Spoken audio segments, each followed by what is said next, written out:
Cervical క్యాన్సర్‌కి ఇచ్చే treatment ఏంటి madam? Cervical cancer as a said cancer అది కన్వర్ట్ కాకముందే married women and sexually active women at least once in 3 years ఈ Pap smear test అనేది రెగ్యులర్‌గా చేసుకోవాలి. తర్వాత ఇప్పుడు మనకి సర్వైకల్ క్యాన్సర్ వ్యాక్సిన్ కూడా అందుబాటులో ఉంది. HPV vaccine. హెచ్‌పివి వ్యాక్సిన్ అని అంటాము. సో ఐడియల్ అయితే ఇది టీనేజ్ గర్ల్స్ అంటే టీనేజ్ గ్రూప్‌లో ఇవ్వాలి. 9-15 years is the ideal age. So 9-15 years అయితే సింగిల్ డోస్ 2 డోసెస్ సరిపోతుంది. ఆఫ్టర్ 15 ఇయర్స్ అయితే 3 డోసెస్ అవసరం పడుతుంది. యూజువల్లీ 3 డోసెస్ అన్నప్పుడు 6 మంత్స్ గ్యాప్లో 3 డోసెస్ ఇస్తాము. 2 డోసెస్ అన్నప్పుడు అది కూడా 6 మంత్స్ గ్యాప్లో 2 డోసెస్ తీసుకోవాలి. అండ్ మళ్ళీ ఇది రిపీట్ చేయవలసిన అవసరం లేదు. ఒకవేళ ఈ 15 ఇయర్ విండో ఇది మిస్ అయిందనుకోండి, తర్వాత కూడా ఫీమేల్స్ తీసుకోవచ్చు. టిల్ 45 ఇయర్స్ ఆఫ్ ఏజ్ వరకు కూడా తీసుకోవచ్చు. But maximum protection, maximum efficacy ఈ 15 ఇయర్స్ లోపలైతే ఉంటుంది. దాని తర్వాత once they become sexually active and then because already వాళ్ళు వైరస్కి ఆల్రెడీ ఎక్స్పోజ్ అయ్యి ఉంటారు. సో అప్పుడు వ్యాక్సిన్ తీసుకున్నా మేబీ దాని ప్రొటెక్షన్, ఎఫికసీ అనేది కొంచెం తగ్గుతుంది కానీ but still 45 years of age వరకు కూడా మహిళలు దీన్ని తీసుకోవచ్చు. సో ప్రివెన్షన్‌గా అయితే మనకి హెచ్‌పివి వ్యాక్సినేషన్ ఉంది cervical. So treatment one cervical cancer వచ్చింది. So what is the treatment? Cervical cancer అదే డిపెండ్స్ అనమాట ఏ స్టేజ్ని బట్టి ఉంది అని. ఓకే. ఎర్లీ స్టేజెస్ అయితే దెన్ సర్జికల్ అంటే రిమూవ్ చేసి దాన్ని మనం క్యూర్ చేసుకోవచ్చు. But usually cervical cancer radiotherapy అంటే లోకల్ లాంగ్వేజ్లో చూస్తే కనుక కరెంట్ ట్రీట్మెంట్ అని అంటారు. కీమోథెరపీ, రేడియేషన్ అనమాట. సో ఆ రేడియోథెరపీకి సర్వైకల్ క్యాన్సర్ అనేది బాగా రెస్పాన్స్ వస్తుంది. సో అగైన్ వాళ్ళ స్టేజ్ని బట్టి ఆ రేడియోథెరపీ రెజిమెన్ అనేది డాక్టర్ గారు సజెస్ట్ చేస్తారు. ఓకే. సో బ్రెస్ట్ క్యాన్సర్ గురించి కూడా మాట్లాడుకోవాలి. చాలా మోస్ట్ కామన్ క్యాన్సర్ అయిపోయింది. ఎంత అవేర్నెస్ క్రియేట్ చేస్తున్నా సరే బట్ కొంతమంది దాని నుంచి బయటపడుతున్నారు. ఎర్లీ స్టేజ్లో గమనిస్తున్నారు, గుర్తిస్తున్నారు, డాక్టర్ దగ్గరికి వెళ్తున్నారు, భయపడట్లేదు కొంతమంది. బట్ ఊర్లలో ఉండేవాళ్ళు చాలా భయపడుతున్నారు మేడం దీన్ని. అవును. ఆ భయంతోనే సగం అయిపోతుంది వాళ్ళ జీవితం. సో బ్రెస్ట్ క్యాన్సర్ కనుక వస్తే ఏం చేయాలి? అదే ఏదైనా కూడా క్యాన్సర్ స్టేజ్ అనేది బట్టి. క్యాన్సర్ అనేది ఫస్ట్ ఎప్పుడైనా మనం క్యాన్సర్ గురించి మాట్లాడేటప్పుడు ప్రివెన్షన్ గురించి మాట్లాడుకోవాలి. సో ఇవంతా ఏంటంటే ఒక్క రోజులో ఆర్ ఓవర్ నైట్ వచ్చే ప్రాబ్లమ్స్ కాదనమాట. సో కొన్ని ఇయర్స్ నుంచి బాడీలో చేంజెస్ వచ్చి దెన్ ఫైనల్గా అది వన్ డే క్యాన్సర్ కింద అది మనకి బయటపడుతూ ఉంటుంది. సో అందుకోసమే ఈ అవేర్నెస్ అనేది చాలా ఇంపార్టెంట్. అంటే యూజువలీ బ్రెస్ట్ క్యాన్సర్లో సిమ్టమ్స్ ఏముంటుంది, సో లంప్స్ ఉంటాయి. తర్వాత ఆ లంప్స్లో కూడా ఒక్కొక్కసారి పెయిన్ రావటము, తర్వాత ఆ లంప్ అనేది సైజ్ పెరుగుతూ ఉండటము, లేకపోతే ఒక్కొక్కసారి ఏదైనా డిశ్చార్జ్, ఏదైనా నిప్పుల్ డిశ్చార్జ్ అంటాము. సో అందులో యూజువల్లీ బ్లడ్ స్టెయిన్ డిశ్చార్జ్ అది ఉన్నప్పుడు దెన్ ఇవంతా సిగ్నిఫికెంట్ అనమాట. Okay. And then after 40 years తర్వాత అగైన్ స్క్రీనింగ్ అంటే తొందరగా డిటెక్ట్ చేసుకోవడానికి స్క్రీనింగ్ టెస్ట్ అనేది అందుబాటులో ఉంది. అది దాన్ని మ్యామోగ్రామ్ అని అంటాం. మ్యామోగ్రామ్ అంటే బ్రెస్ట్కి సంబంధించిన ఎక్స్రే అండ్ అల్ట్రాసౌండ్ అనమాట. సో దీంట్లో ఏంటంటే మనం ఒక్కొక్కసారి ఎగ్జామిన్ చేసినా ఆర్ ఈవెన్ డాక్టర్స్ ఎగ్జామిన్ చేసినా కూడా ఒకసారి చాలా చిన్న లంప్స్ ఉంటాయి. సో అట్లాంటిది డిటెక్ట్ చేయాలి అంటే mammogram is the best way అనమాట. సో ఇట్లా మనం తొందరగా డిటెక్ట్ చేసుకున్నామంటే దెన్ అది క్యాన్సర్ కింద ఆర్ అడ్వాన్స్ స్టేజ్ కింద కన్వర్ట్ కాకుండా దెన్ ట్రీట్మెంట్ ఆప్షన్స్ అనేది మనకి అవైలబుల్ ఉంటుంది. ఓకే. బట్ మీరు అన్నట్టు ఈ మధ్య కాలంలో బ్రెస్ట్ క్యాన్సర్ అనేది డెఫినెట్గా దాని ఇన్సిడెన్స్ పెరుగుతోంది. అగైన్ దీనికి రీజన్స్ చూసుకుంటే కనుక obesity is one of the important risk factor. And then pollution plus plastic అంటున్నారు. ఇప్పుడు ప్లాస్టిక్ అనేది ఇట్ ఇస్ లైక్ ప్రతి దాంట్లో ఇంకా we cannot separate plastic from our day to day life కదా. సో దాని ఇన్ఫ్లుయెన్స్ మూలాన అండ్ దెన్ పెస్టిసైడ్స్, ఇప్పుడు మనం తీసుకునే ఫుడ్ కూడా అది ఎంత మనం ఫ్రూట్స్ వెజిటబుల్స్ అని మనం కాన్షియస్గా తీసుకున్నా బట్ అవన్నీ కూడా పెస్టిసైడ్స్తో మిక్స్ అయ్యి వస్తుంది అనేది ఒక ఇది.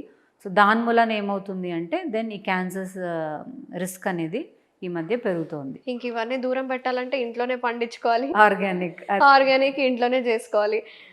So that is very typical thing. Something is better than nothing అన్నట్టు. అట్లీస్ట్ ఆ జంక్ ఫుడ్ అవాయిడ్ చేసుకోవడము, ప్రాసెస్డ్ ఫుడ్స్ అవాయిడ్ చేసుకోవడము, ఫ్రెష్లీ కుక్డ్ ఫుడ్ తీసుకోవడము, కనీసం ఈ చిన్న జాగ్రత్తలు తీసుకుంటే కనీసం ఆ రిస్క్ని కాస్తైనా మనం తగ్గించుకోవచ్చు. నిద్ర సరిగ్గా పోకపోయినా సరే క్యాన్సర్ వస్తుందా మేడం? స్ట్రెస్ అనేది కూడా one of the risk factor for cancer. So నిద్రలేమి అంటే నిద్ర సరిగా లేనందుకు బాడీలో రకరకాల చేంజెస్ అనేది అవ్వచ్చు. ఓకే. సో అందులో ఇన్ఫ్లమేషన్ అనేది బాడీలో ఇన్ఫ్లమేషన్ పెరిగినప్పుడు కూడా దెన్ మేబీ లాంగ్ టర్మ్లో అది కొన్ని అంటే దానికేమైనా ఇప్పుడు ఇన్సోమ్నియా అంటే చాలామంది ఈ రోజుల్లో నైట్ డ్యూటీస్, నైట్ వర్క్స్ ఎక్కువవుతున్నాయి. అండ్ ఫోన్ స్క్రీన్ టైమ్ ఎక్కువవుతుంది. పడుకోవడం లేట్ అవుతుంది. సో దానివల్ల అంటే పర్టిక్యులర్‌గా ఈ క్యాన్సర్ వస్తదని మనం ఏమైనా చెప్పగలుగుతామా? అట్లా స్పెసిఫిక్గా అని చెప్పలేము. ఓకే. కోర్స్ రేడియేషన్ రిస్క్ అది ఉన్నప్పుడు ఒక్కొక్కసారి బ్రెయిన్ ట్యూమర్స్ కానీ వీటి రిస్క్ ఎక్కువ ఉంటుంది. బట్ ఇన్ జనరల్ స్లీప్లెస్నెస్ వల్ల ఈ క్యాన్సర్ వస్తుంది అని అయితే అట్లా పిన్ పాయింట్ చేసి చెప్పడం కష్టం. హుహు. ఓకే. సో బాడీలో అయితే మ్యుటేషన్స్ జరుగుతాయి. జరుగుతుంది డెఫినెట్గా.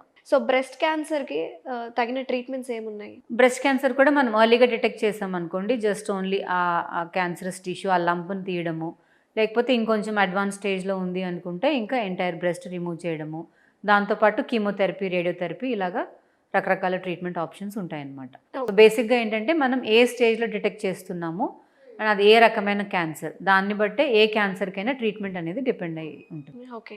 సో వన్స్ ఒకసారి పేషెంట్‌కి ఈ క్యాన్సర్ అనేది డిటెక్ట్ అయిన తర్వాత, డయాగ్నోస్ అయిన తర్వాత, సో వాళ్ళకిచ్చే కౌన్సెలింగ్ ఎలా ఉంటుంది మీరు? డెఫినెట్గా క్యాన్సర్ ఆ డయాగ్నోసిస్ అనేది పేషెంట్ దాన్ని యాక్సెప్ట్ చేయడానికి అది it's a very big challenge.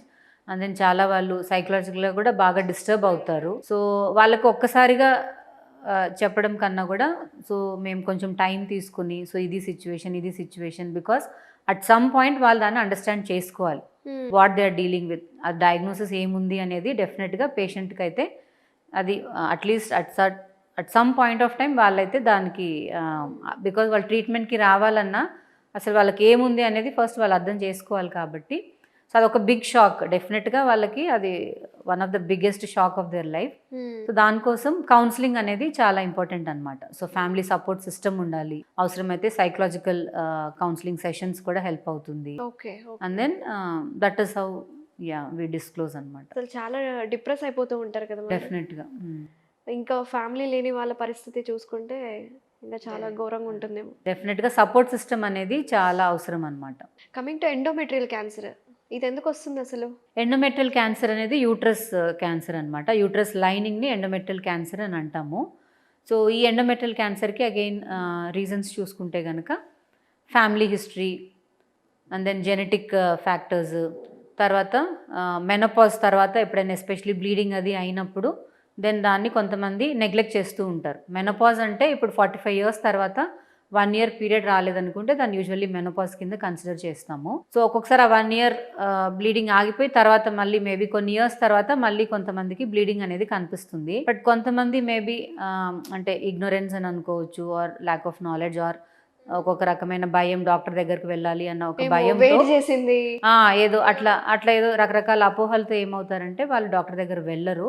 Okay. అట్లాంటప్పుడు దెన్ ఆ ప్రాబ్లమ్స్ కూడా ఎండోమెట్రియల్ క్యాన్సర్ కింద కన్వర్ట్ అవ్వచ్చు అనమాట. ఓకే. సో వాళ్ళకి ఏమేమి టెస్ట్లు చేస్తే బయటపడుతుందంటారు? అందుకోసమే ఒక 40 years తర్వాత రెగ్యులర్గా స్క్రీనింగ్ అనేది డెఫినెట్గా విమెన్కి మనం సజెస్ట్ చేస్తూ ఉంటాము. ఓకే. యాన్యువల్ స్క్రీనింగ్ అంటే ఇయర్లీ వన్స్ కనీసం మనకి ప్రాబ్లం ఉన్నా లేకపోయినా డాక్టర్ దగ్గరికి వెళ్ళడము, ప్యాప్స్మియర్స్ రెగ్యులర్గా చేసుకోవడము, మ్యామోగ్రామ్స్ చేయించుకోవడము, చెక్ చేసుకోవడము. సో అండ్ దెన్ ఏదైనా పీరియడ్లో ఏదైనా ప్రాబ్లమ్స్ ఉన్నా అప్పుడు ఏదైనా డిస్టర్బెన్సెస్ ఏదైనా ఉంది అంటే వెంటనే గైనకాలజిస్ట్ దగ్గర వెళ్ళి చూపించుకున్నందుకు దెన్ ఈ ప్రాబ్లమ్స్ అనేది మనకు తొందరగా బయటపడుతుంది. దెన్ అప్పుడు మనకు ట్రీట్మెంట్ ఆప్షన్స్ అనేది బెటర్గా ఉంటుంది. సో ఒక ఫీమేల్ ఖచ్చితంగా ఒక 40 years క్రాస్ అవుతున్నారంటే ద స్క్రీనింగ్ టెస్ట్ ఒకటి గుర్తుపెట్టుకోవాల్సింది ప్యాప్స్మియర్. ఇలాంటి ప్యాప్స్మియర్ కాకుండా ఇంకే అడిషనల్ టెస్ట్లు ఏమేమి ఉన్నాయంటారు? ప్యాప్స్మియర్ అనేది 40 years కాదు, ఈవెన్ ఇంకా ముందు నుంచే మనం మొదలు పెట్టాలి.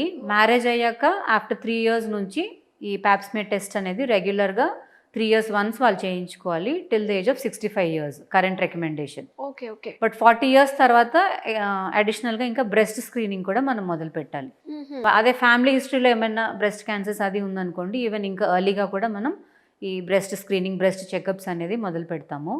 అట్లాగే జనరల్ చెకప్స్ అంటే లైక్ బ్లడ్లో షుగర్స్ ఏమన్నా ఉందా, తర్వాత ఏమన్నా బ్లడ్ ప్రెషర్ ఏమన్నా హై బ్లడ్ ప్రెషర్ చేంజెస్ ఏమన్నా ఉందా, దెన్ హార్ట్ రిలేటెడ్ ప్రాబ్లమ్స్ ఏమన్నా వస్తుందా, ఇలాంటి స్క్రీనింగ్ టెస్ట్ అంతా ఇయర్లీ వన్స్ అనేది ఆఫ్టర్ 40 years ఇవంతా రికమెండెడ్ అనమాట.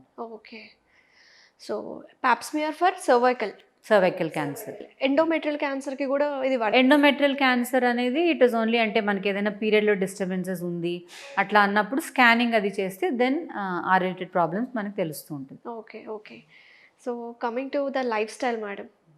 So as I told cancer అంటే భయపడిపోతారు, సైకలాజికల్గా డిస్టర్బ్ అయిపోతారు, ఏమి తినలేరు. సో వీళ్ళ లైఫ్ స్టైల్ని ఎలా కరెక్ట్ చేయాలి మరి? ఏం తినలేరు కదా. క్యాన్సర్ వచ్చిన తర్వాత ట్రీట్మెంట్ అనేది అది entirely it's a different scenario. ఈ లైఫ్ స్టైల్ మోడిఫికేషన్స్ అనేది ఏంటంటే ఇవంతా ప్రివెంటివ్ స్టెప్స్ కింద. క్యాన్సర్ వరకు వెళ్ళకూడదు అంటే మనం ఏమేమి జాగ్రత్తలు తీసుకోవాలనేది that depends on your healthy life. But once cancer వచ్చిన తర్వాత ద ట్రీట్మెంట్ అనేది అది కంప్లీట్లీ డిఫరెంట్ ఉంటుంది. బికాస్ ఒక్కొక్కసారి వాళ్ళకి కీమోథెరపీ ఉంటుంది and then surgery, radiotherapy. So దాన్ని బట్టి వాళ్ళకి డైటరీ మోడిఫికేషన్స్ చేయాలి. ఒక్కొక్కసారి వాళ్ళు ఫుడ్ తీసుకోలేకపోతారు. సో బాడీలో రకరకాల చేంజెస్ ఉంటుంది, స్లీప్లెస్నెస్ ఉంటుంది, దెన్ మీరు అన్నట్టు యాంగ్జైటీ, డిప్రెషన్ ఇవన్నీ కూడా ఉంటుంది. కాబట్టి దాన్ని కూడా మనం అడ్రస్ చేస్తూ సో ట్రీట్మెంట్ అనేది ఇట్ ఈస్ ఓన్లీ ఈ మెడిసిన్ తీసుకోవడం, ఈ సర్జరీ చేయడం అలా ఉండదన్నమాట. So we have to consider so many factors for the ultimate result. So last but not the least, అసలు యాజ్ ఏ యూరోగైనకాలజిస్ట్గా మా ప్రేక్షకులకి మీరు ఏం చెప్పాలనుకుంటున్నారు, ఎస్పెషల్లీ ఫర్ విమెన్స్కి? ఒకటి, maintaining healthy life style is very very important. Healthy life style అంటే మనం ఏం తింటున్నాము, మన స్లీప్ ఎలా ఉంది, స్లీప్ ప్యాటర్న్ ఎలా ఉంది, ఫిజికల్ యాక్టివిటీ అనేది ఉందా లేదా, and then preferably home cooked food తీసుకోవడము, అవుట్ సైడ్ ఫుడ్ వీళ్ళంత వరకు అవాయిడ్ చేసుకోవటము, తర్వాత ప్రాసెస్డ్ ఫుడ్స్ అవాయిడ్ చేసుకోవటము, extra sugar, extra salt intake తక్కువ చేసుకోవడము. సో ఇట్లాగా బ్యాలెన్స్ డైట్ అనేది తీసుకోవాలన్నమాట. So that is one important ఇదన్నమాట. తర్వాత ఒబెసిటీ అంటే వెయిట్ మేనేజ్మెంట్. సో ఒబెసిటీ రాకుండా సో ఇవంతా హెల్దీ లైఫ్ స్టైల్ ఉంటే ఆటోమేటిక్గా ఒబెసిటీని కూడా మనం కంట్రోల్ చేసుకోగలము. అండ్ దెన్ కాన్స్టిపేషన్ ఇలాంటి ప్రాబ్లమ్స్ కూడా పెల్విక్ ఫ్లోర్ డిజార్డర్స్కి ఒక రిస్క్ ఫ్యాక్టర్ అనమాట. సో కాన్స్టిపేషన్ అంటే అగైన్ ప్రాపర్ వాటర్ ఇంటేక్, తర్వాత డైటరీ ఫైబర్ ప్రాపర్గా తీసుకుంటే దెన్ ఈ కాన్స్టిపేషన్ అనేది ప్రాబ్లమ్స్ అనేది తక్కువ ఉంటుంది. అండ్ దెన్ మనం జనరల్ ఎక్సర్సైజెస్, జిమ్కి ఎలాగైతే వెళ్ళి మనం జనరల్ హెల్త్ ఎట్లాగైతే మెయింటైన్ చేసుకుంటామో అలాగే we need to focus on hour pelvic floor muscles అనమాట. పెల్విక్ ఫ్లోర్ మజిల్ ఆ ఎక్సర్సైజెస్ అనేది కూడా మనం చిన్న ఏజ్ నుంచి మన గర్ల్స్కి మనం ఎడ్యుకేట్ చేస్తే దెన్ అట్లీస్ట్ ఈ రకాల ప్రాబ్లమ్స్ అనేది ముందుకి వాళ్ళకి ఎక్కువ కాకుండా ఉంటుంది. Thank you so much madam, great information. నిజంగా this is very useful information చాలామందికి. ఎందుకంటే ప్యాప్ స్మియర్ చేయించుకోవాలి, ఎప్పుడు చేయించుకోవాలో తెలీదు, ఏ ఏజ్లో క్యాన్సర్స్ వస్తాయి, ట్రీట్మెంట్ ఏంటి, లైఫ్ స్టైల్ ఎలా మార్చుకోవాలనేది యూస్ఫుల్ ఇన్ఫర్మేషన్ ఇచ్చారు. Thank you so much for coming. నమస్తే.